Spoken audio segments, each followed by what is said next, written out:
Hi again from Spotty Cat, me with my raggedy hair. Let's see what we've got on our table today. A lot of this stuff was Pembrokeshire side, some of it was Brecon and some of it was Trecastle Antique Centre, but I'll get into it. First thing I was going to do, you know, I always say I'll always buy green glass in case it's uranium, but I also buy it because a lot of green glass is so deco, as this is. This is a complete Bagley dressing table set.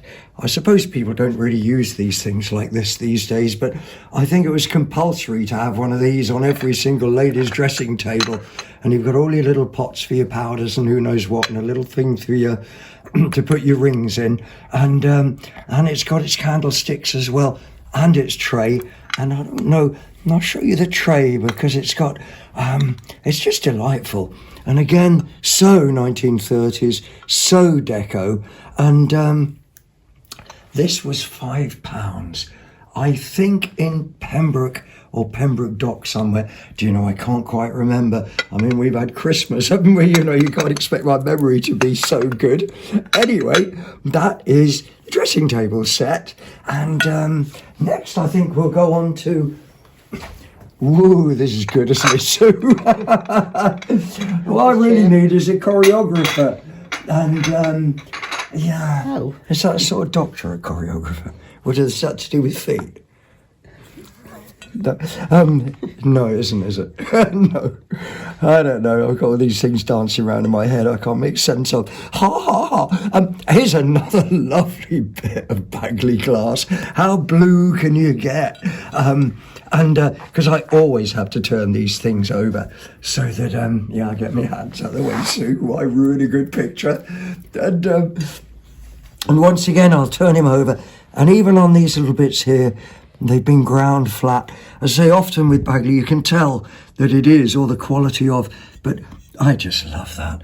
I just love the colour of it. And, you know, that propped up in a window. I often think with bits of glass, you know, if you're building a wall or something, these do make really nice windows if you put them in. Absolutely fab. Anyway, the next thing is I think we'll keep on doing glass. Yeah, blue glass. This here, which if I hold it up in the window, Sue, perhaps you'll get an even better sort of view of it.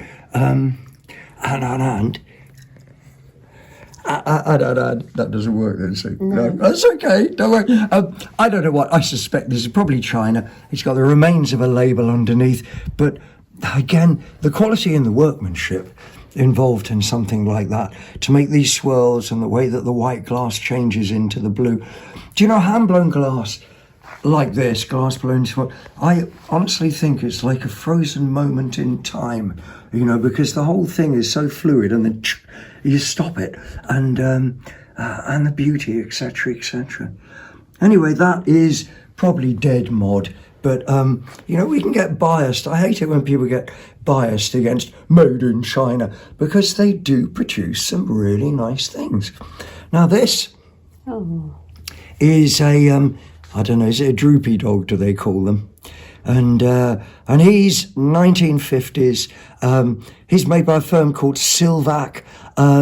It doesn't actually say that underneath there. It's just got a England underneath, but I absolutely guarantee he was made by Sylvac.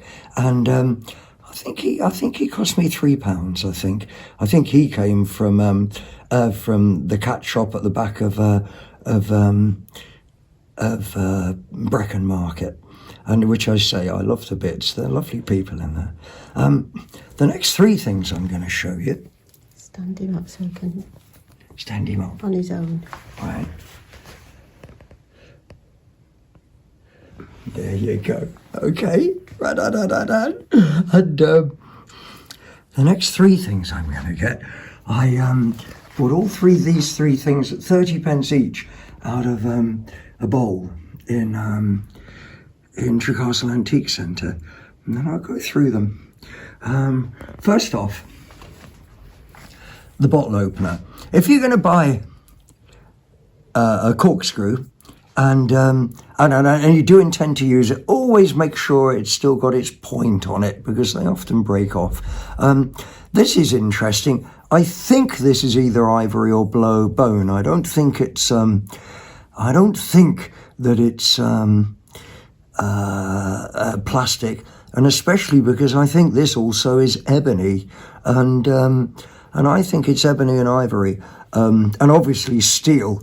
And when I first got it, I thought it was probably 1930s. It does look a bit deco, but I'm virtually convinced that this is Victorian now, the way it's made with its little copper rivet as well to keep the thing intact. 30 pence. Now, the next two things are these crucifixes. And these are both French, I do believe. But you know, the quality of these is just lovely. And this is on ebony here. I don't think that's silver on the back, but you know, I'm not sure that it isn't. It sort of smells like it. And the little statue of Christ on there is just delightfully. It's just delightfully depicted. And as I say, 30 pence. Beautiful, beautiful crucifix. Turn him over. And this one. On his own, without holding. This one. No, that one. This one? There he goes then, yeah. I think he might say France on the very heel of him, or maybe the other one does. Yeah, he does, doesn't he? Just down there. And now this one is, it's almost like a mini version of the ones you used to see the nuns wearing. But again, do you know, the work in this is just incredible. And again, perhaps the black is ebony. I haven't really had a go, and I haven't really cleaned him up either. But, oh, you know, I love Christianity. Love thy neighbour as thyself, you know. What better sentiment can you possibly have? And, I don't know.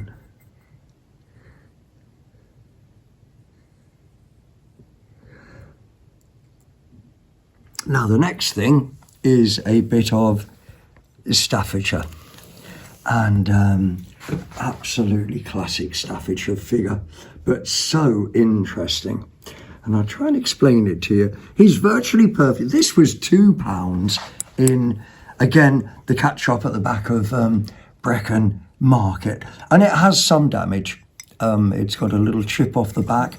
This would have been what they called a spill vase for putting little things for lighting a fire with.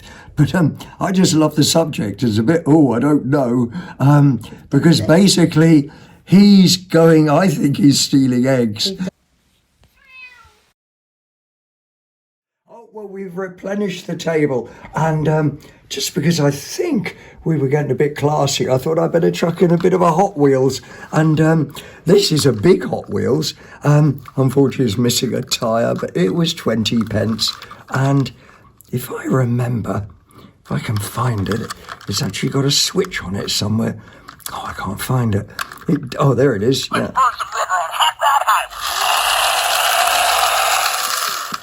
Surely that's worth 20 pence just for that.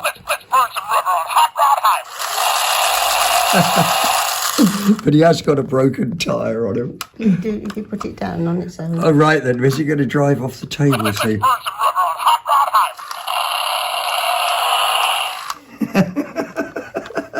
Anyway, for all you petrol heads, I thought we'd better include something like that.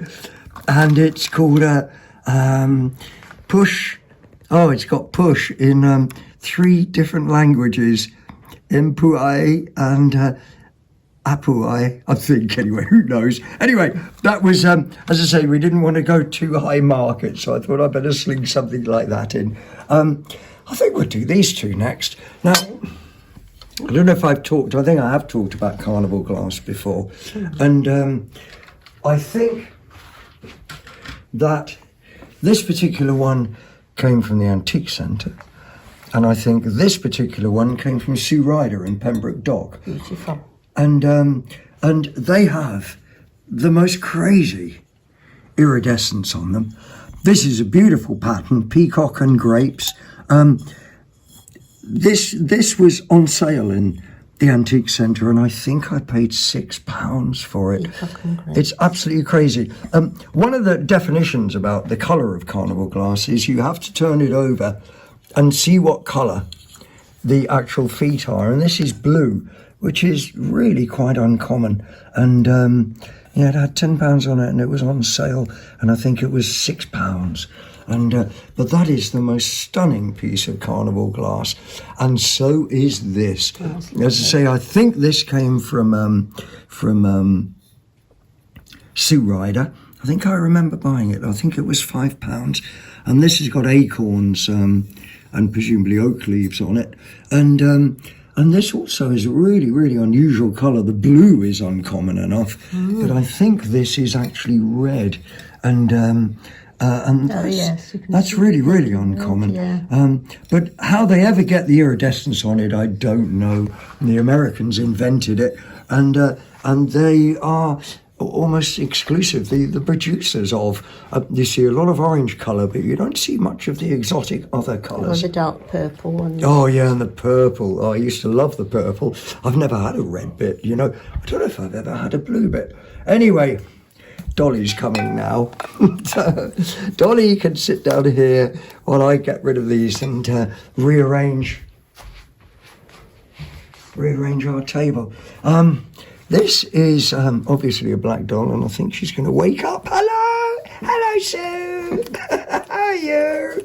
And do you know, it's a funny thing, but when I was a child, what's that, 50, 60 more years ago, even more years ago than that, do you know, nearly every girl I knew had at least one black doll, and they always used to treat them as though they were extra special because, you know, all their other dolls were the same and the rest of that. And luckily enough, I don't think she's had her hair cut. And she is, I am almost certain she's 1960s. I don't think the clothes were necessarily original, but I don't know, with the little teddy bears and the bricks on. And we'll turn her over and... She's got writing on the back, oh yeah. Yeah, she's just made in England, pedigree, and... Palitoy. Palitoy. Oh, Palitoy. Right. And nice. She's still got all of her fingers and the rest of that. And made in England. And let's make her a bit more decent. Come on. Don't let yourself down. And you know, I love her to bits. And I did have a black doll on my shelf, but someone went and bought it. So I'm ever so glad to have another one back again. I love her to bits. Now, I've only got about another 3 things to do. This I had to buy because it's local. It's the Brecon and Abergavenny Canal Company. Now, I don't think he probably goes up that way, doesn't he? So the shields are there. Now, this isn't ancient, and I don't know if the true thing about it. The only thing that really intrigues me about it are the symbols at the top. That, you know, I don't know if that denotes male or female, does it? I don't know. I don't know either. Yeah, a bit confusing. Anyway, I have a friend who has a canal boat on Brecon Canal, and that's where this is going to end up. I'm going to give it to her. But just an unusual bit of local memorabilia. The next thing I've got here is a bit of, is this Raikou? Reiki. No, Raku. Raku, yeah, Reiki Raku. is the head thing. I know, yeah, I get so confused, you know, but it's terrible when you walk into a Potter's and say, could you give me a head massage? And they just look at you like you're mad. This, I think, was £1, maybe £2. It's got a little pewter top on it, which has some sort of marks on. And the way this glaze is done is I cannot quite remember now, but they get the craquelure, and then I think they throw something in the kiln, and also the base of the whole pottery I think is black as well. But this is actually marked. I will never be able to find out by who or how. It's always nice to have a bit of signed art pottery though. And as I say, that was £2. £2, and that was in in the Sunday pop-up cafe in my community centre. And the very, very, very, very last thing I've got is this Victorian transferware plate. Blackberry plate. Yeah, I thought it was blackberries, but Sue's just pointed out to me they're not blackberries, they're pine cones. Or pineapples. Yeah, no, we've decided they're not pineapples. We've decided they're quite definitely pine cones, although some, but absolutely delightful. And I love this sort of steely blue transfer colour. And I'm quite hung up about Victorian transfer where, do you know, there's incredible variation and beauty, and it doesn't have to be that expensive. I'll turn him over so that you can actually see who made him, and he was made by Grindley and Co. They were Tunstall, and I think this is about 1880. I should look all these things up, and so I can be the definite expert on something silly. But I think he's about 1880, and I absolutely love him. But the only one thing I will say, I did buy it from Darla Ride, and I think he was only £2. Maybe he was £3. But one thing you should do before you buy your plates is actually tap them. I can't see a crack in here for love nor money, but obviously it's absolutely cracked, and so am I, really, absolutely cracked. And I think that's the end of this one. I hope that you had a good last year, and I hope you're going to have a good this year. Happy New Year.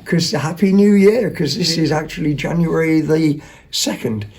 Today, 2023, and love to all of you, and it's goodbye from me, and it's goodbye from Me.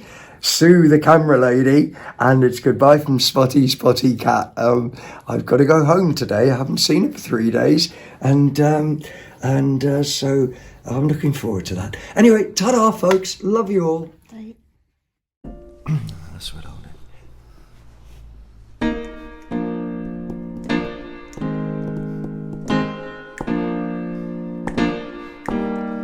When you buy your clothes second hand, when you got time to give your neighbour a helping hand, when you plant a tree on barren land, all that feeling you get, hope you understand, it's 'cause you just press the green button. Oh, there's no them and us, it's me and you, the things we buy and the things we use, the way we treat nature, the way we abuse. This is our planet, it's our planet to lose. Please press the green button, 'cause the green button make you feel good. When you don't do the things that you know you shouldn't, and when you do the things that you know you should. Hey, the green button make you feel good, so just press the green button. And talk to the people that you see. Say don't fly on planes, don't eat red meat. Fill your water bottle from the water tap, and don't get into that them and us crap. And don't be afraid about appearing a fool, 'cause we're all hypocrites, we're all green pretenders. But that doesn't mean you still can't press the green button.